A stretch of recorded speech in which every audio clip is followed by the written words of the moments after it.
Teología básica por el Dr. Charles C. Wright, sección 8, el pecado. Capítulo 38, pecados personales. El área del pecado personal es probablemente la primera en la cual piensan la mayoría de las personas cuando consideran el pecado.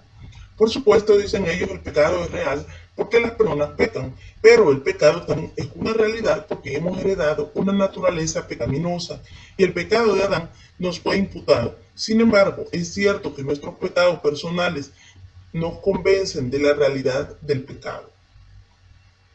1. Alguna evidencia escritural. En Romanos 3, 9 al 18, Pablo demuestra la condenación de todos basándose en que cometen pecados personalmente. La condenación es universal y se basa en hechos malos tanto de palabra como de acción. La gente es corrupta, engañosa, carente de caridad, blasfema, homicida, opresiva, contenciosa e impía. Muchos pasajes nombran pecados específicos. Note el mentir en 1 Juan 1:6, la parcialidad en Santiago 2:4, la carnalidad en 1 Corintios 3:1 al 4 y la lista de Gálatas 5:19 al 21, que incluye la hechicería, la inmoralidad, las facciones y la envidia. 2. Algunas características de los pecados personales. A. Su universalidad. Todos cometen pecados personalmente, excepto los infantes. Santiago lo expresa bien claro cuando afirma que todos ofendemos en muchas maneras. Santiago 3:2. Antes de Pablo enumerar esos pecados que se hallan en Romanos 3, dice que todos, tanto judíos como gentiles, están bajo pecado. Versículo 9. Después de la lista, él repite el hecho y declara que todos están destinados y destituidos de la gloria de Dios. Versículo 23. B. Su manifestación. Los pecados personales no son solamente aquellos que se cometen abiertamente, sino también los que se cometen con el pensamiento. La inmoralidad, la envidia, la codicia y la idolatría son ejemplos de pecados que ocurren en nuestro pensamiento y también puede exteriorizarse en acciones específicas. Ver Mateo 5, 27 al 28 y 2 Corintios 10, 5 y Colosenses 3, 5 y 6. Además, los pecados de omisión, los cuales no son manifiestos, son tan pecaminosos como los que efectivamente se cometen. Santiago 4, 17. C. Su clasificación. El Señor consideró el pecado de Caifás de entregarlo a él, a Pilato, más grande que el de Pilato. Pero esto no excusó a Pilato, porque si hay pecado mayor, el de Caifás, también tiene que haber pecado menor, el de Pilato. Como agente del gobierno, Pilato solo podía hacer lo que Dios le permitía realizar a su gobierno.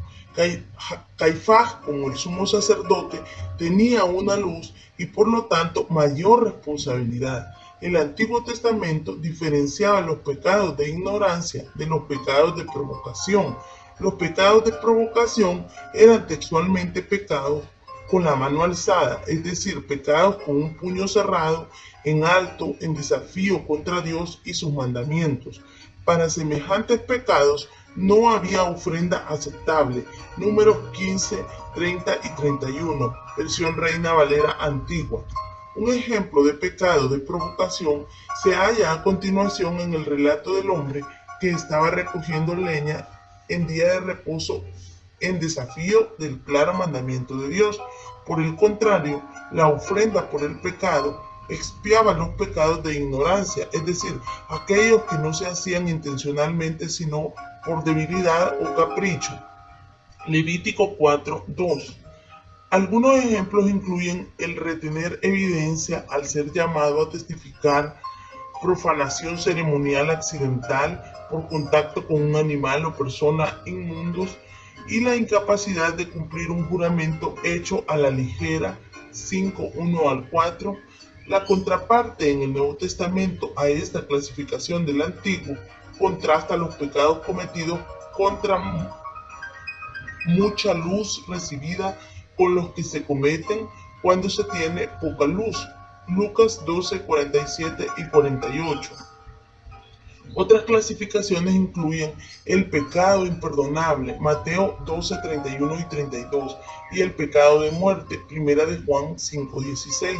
La Iglesia Católica Romana hace diferencia entre los pecados veniales, pecados perdonables, y pecados mortales, pecados que ocasionan la muerte. Una persona comete un pecado venial cuando transgrede la ley de Dios en un asunto sin importancia. Tal pecado es fácilmente perdonado aún sin confesión. Solamente el sacramento de la penitencia puede perdonar un pecado mortal. Esta enseñanza no es escritural.